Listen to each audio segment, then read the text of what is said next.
The second lesson covers backward close grip weaves that look like this.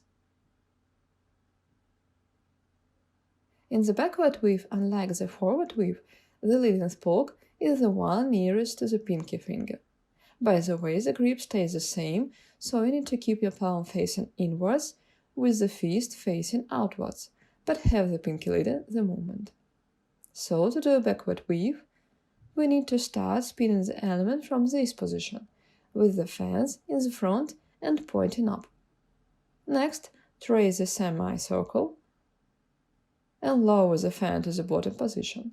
Next, the fan moves to the back plane, where it starts by pointing up. Then it goes down and moves to the starting position. We have 4 points here too. 1, 2, 3, 4. Front plane, back plane. First circle, second circle. This weave is even harder to spin slowly, so try to add a push at the top.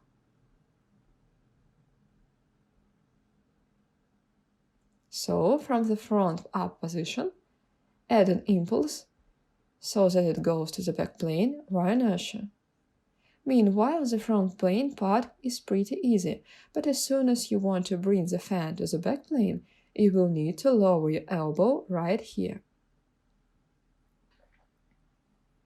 At this point, we lower the elbow and twist the wrist like this, so that the fingers point up. In this position, the wrist is pointing down, and you will need to lower the elbow and twist the wrist to an upwards position. This is the hardest part of the element, and it becomes easier to do if you added a push at the start. Also, the heavier the fan is, the easier it is to do. Another way to make this part easier is to keep your wrist relaxed and spin the element with the fan on the tips of your fingers. Note that when I bring the fan to the back plane, I partially release it and let it move away from the palm, while my wrist turns around and the fingers uncurl. And once again from the side. The first position. The fan is pointing up, down, move to the back plane, up, down, front, and back. We need to keep the front and back planes parallel to each other, while making sure that when the fan is in the back plane, it does not break away from the plane. If you are having trouble with this, try moving the fan further away from your body.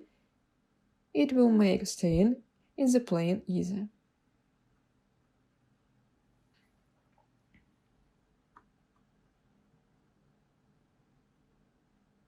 Next, do the same with the other fan. In my case, it's the left one. From the front up position, the lower the fan. Up, down. Relax the wrist. And when the arm goes to the back plane, we lower the elbow, twisting and opening the wrist. Next, we combine both fans, starting from the front up position.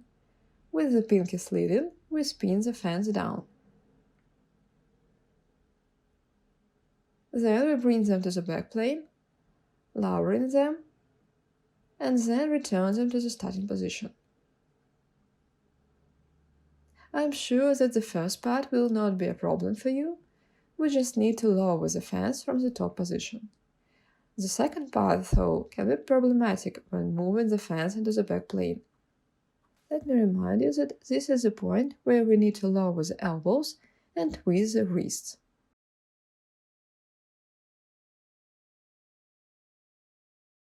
When doing this, you might also need to move the fans further back, forcing your chest forwards. Until after that is done, we move the fans down and return them to the starting position. First, try to do it step by step. Then, if that will be too hard, add an impulse to have the fans go where they need to be. Using inertia and doing the element quicker rather than slower, it's much easier than the other way around.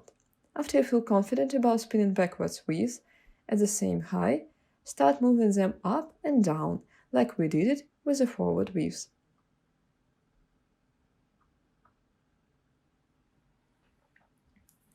Also, let me remind you the weaves we spun in the first lesson were the same time, same planes. In this lesson, we do the same with spinning the backward weaves, still same time, same planes. Next, we have a small exercise in which we combine these two types of weaves with a stop. We begin at the front down position. From this point, we raise the fans by doing forward weaves up, and then we lower them back down with backward weaves. Up and down. They are kind of stuck together, and we only bring them back when they cannot touch anymore.